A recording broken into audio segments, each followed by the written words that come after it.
pass really... my opportunity to see you. Well, thank you.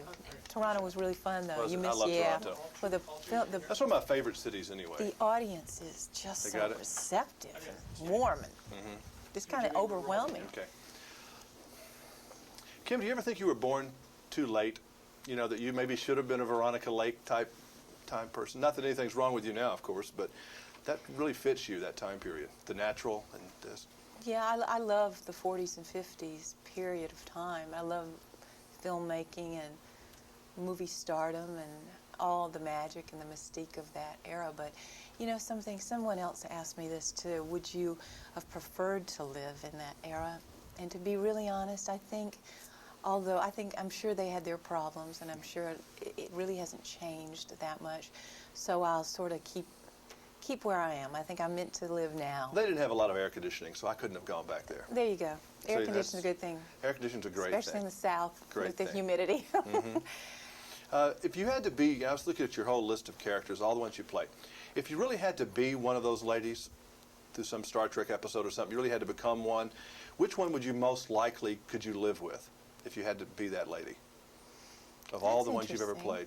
That's interesting.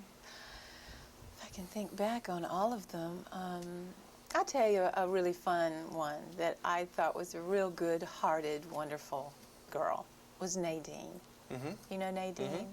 I like her, and Robert Benton wrote that script for me, but from a real person in this life. And she seemed to have a really good time, so I like her very much. And see what every man is doing out there in television land right now is saying, God, I wish she would have said 9.5 weeks, and that would have just made me, that would have just ended my life. Oh no, Elizabeth was too complicated, and she was like another, oh my God. Like you're not, though. No, but I'm much simpler than that. I mean, I don't know, Elizabeth had a lot of, she was a multi-layered When you were in high school, what was that Kim like? Was she a shy wallflower type, or was she dating the high school quarterback, or what were you doing?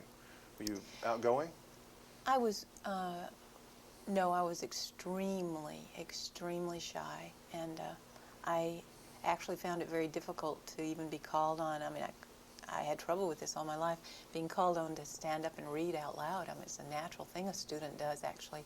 So I was really shy. In fact, I know at the end of my senior year, I was in the Athens Junior Miss pageant, and I sang a song because I loved music, and I had a pretty good voice, and I sang Wouldn't It Be Lovely from My Fair Lady.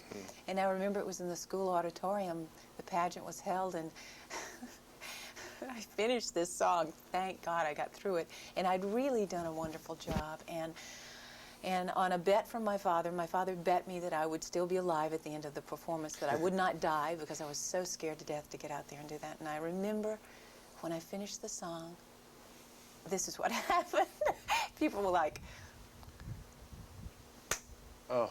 They didn't even know, they had no idea I could sing. I mean, they didn't know, they didn't have any idea whether I could talk, much less sing. So they were so shocked to see little Kim out there doing that, huh?